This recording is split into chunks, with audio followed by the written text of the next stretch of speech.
एक बालकांड कथा प्रारंभ। बालकांड कथा प्रारंभ। कौशल प्रदेश, जिसकी स्थापना वैवस्वत मनु ने की थी, पवित्र सरयू नदी के तट पर स्थित है। सुंदर एवं समृद्ध अयोध्या नगरी इस प्रदेश की राजधानी है। वैवस्वत मनु के वंश में अनेक शूरवीर, पराक्रमी, प्रतिभाशाली तथा यशस्वी राजा हुए, जिनमें से राजा दशरथ भी एक थे। राजा दशरथ वेदों के मर्मज्ञ, धर्मप्राण, दयालु, रणकुशल और प्रजापालक थे। उनके राज्य में प्रजा कष्टरहित, सत्यनिष्ठ एवं ईश्वर भक्त थी। उनके राज्य में किसी का किसी के भी प्रति द्वेषभाव का सर्वथा अभाव था।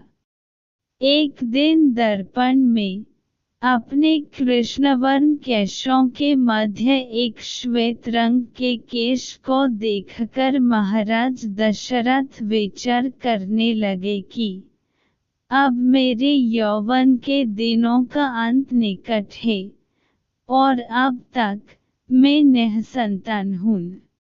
मेरा वंश आगे कैसे बढ़ेगा तथा किसी उत्तराधिकारी के अभाव में राज्य का क्या होगा। इस प्रकार विचार करके उन्होंने पुत्र प्राप्ति हेतु पुत्रयष्टि यज्ञ करने का संकल्प किया।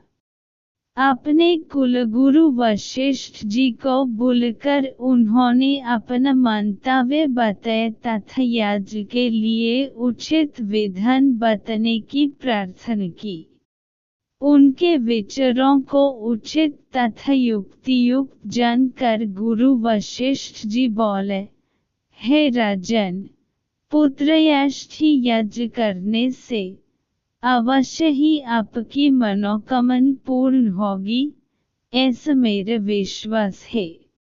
अतः आप शीघ्रातिशीघ्र अश्वमेध यज्ञ करने तथा इसके लिए एक सुंदर श्यामकर्ण अश्व छोड़ने की व्यवस्था करें।